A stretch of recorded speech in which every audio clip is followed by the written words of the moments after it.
We're saying hello here at Get Ready to Rock to a legendary guitar player, frontman. Hello to Neal Schon. Hello, Neal. Hi, Dave. How's it going this morning? It's great to talk to you. We finally, as we do with a lot of artists, we finally track you down and talk about your career, which stretches right back to the 60s and beyond, really.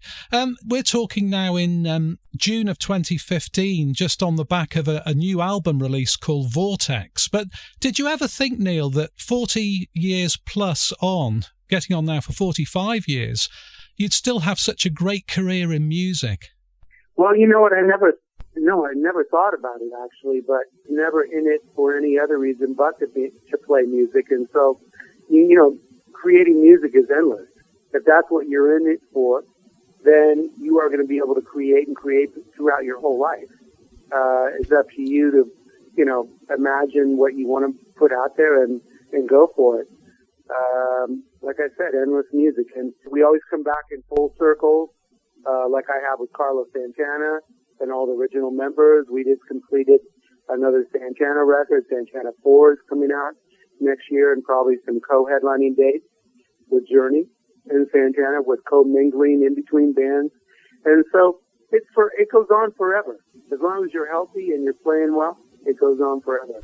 And it's amazing because your career started very early in terms of higher profile, and that was with the Santana band back in round about 1970, really.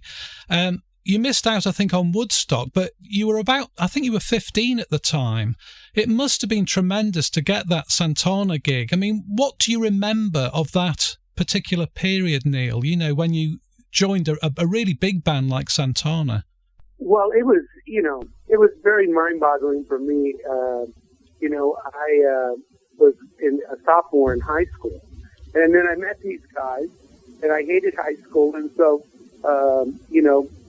I met Greg Raleigh. He came in and heard me play Michael Street at some club in the Peninsula, and the club owner allowed us to, when everybody left and the club closed, he closed the club, and he allowed us to jam till about 4 or 5 in the morning, where I got to play with these guys, and they could see what I was about at that point when I was 15. And I guess they liked what they heard, and I started hanging out with Greg Raleigh a lot.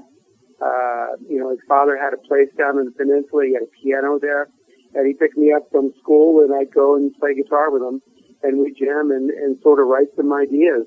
And that was the beginning of it, me being in Santana. And it was really from just, playing around a lot.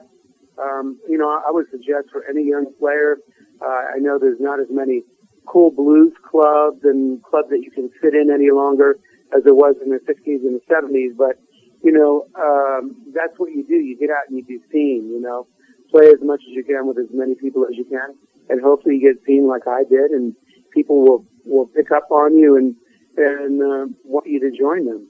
We assume, Neal, you were just happy being in an internationally known band, but the focus was firmly on the band leader, evidently, Carlos Santana. How did that square off with your own aspirations for guitar playing? I mean, did you feel after a time you were in a bit of a straitjacket? Actually, not at all. I work really well with Carlos. Even the last record, the new record that we just completed, I didn't feel like that.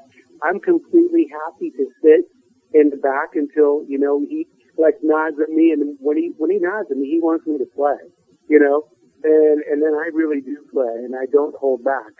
But I love listening to him play, and I've learned so much from Carlos about the melodic side of the guitar. As when I first joined him when I was 15, I was pretty much of a speedy, fiery blues player, from all the chops I had picked up from all your mates from England. It was Jeff Beck and Jimi Hendrix and Eric Clapton and Jimmy Page, and I sort of threw all those guys in one bag and took their favorite licks and stuck them in my pocket. And that's what I was doing when I first joined the Santana band, with some different sounds. I think I used a wah-wah pedal a bit different than most everybody. And now, there's a lot of guys that use it as a filter, like Joe Satriani. I sort of gotten away from that. And even, it's funny, on this last Santana record, Carlos was on the wah-wah the whole time, so I never hit a wah-wah pedal. But it was sort of what I was known for in the early days, and you just kind of adapt to the situation. But really, no, I don't feel in a straitjacket at all playing with Carlos. It's not a competitive thing between him and I. It's like a beautiful thing. It's music, you know.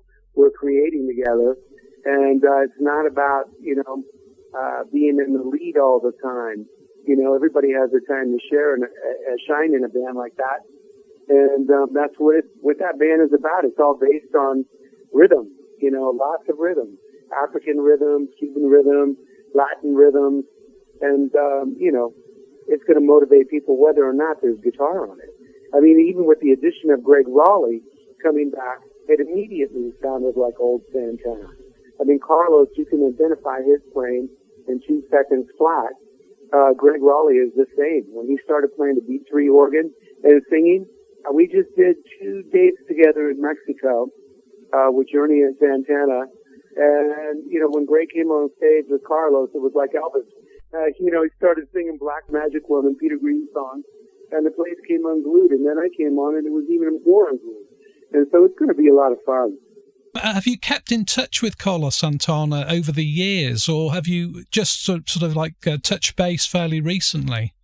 No, we've remained friends, and there was some years that went by where we didn't see each other very much after the band broke up, and we moved on to create the beginning of Journey with Greg and myself and everybody else. And but then, you know, 10 years later, we started running into each other, and we started talking more and becoming actually better friends than when I had left the band. And so we you know, just a long-term friendship.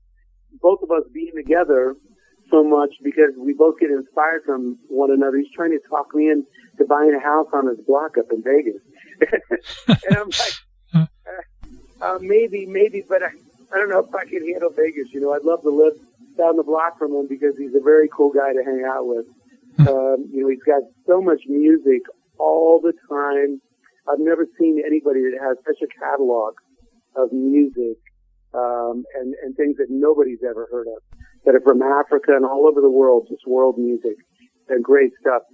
And I don't know where he finds it, but he has a ton of it. Never a lack of inspiration coming from that guy. No, it's a real stimulating experience being with him. Yeah.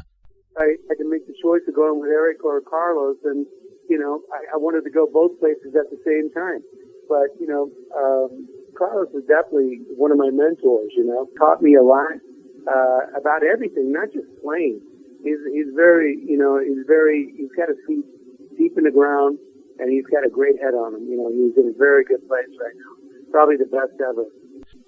Well, what can we look forward to, Neal? You know, in the next year or so, you're going to be very busy with, you know, touring with Journey Santana, and presumably a new album from Santana featuring some of the original members back in 1970. You know. Yeah, I'm just going to take it as it comes, leaving it up to our booking agent and management to pull it all together so that it's feasible. I mean, obviously, I can only be in one place at a time, and I'm gonna like play as much as I can because I'm really enjoying it, and wherever I can, you know, stick in a solo date for myself, I'm going to do it, and that's it, you know. Yeah.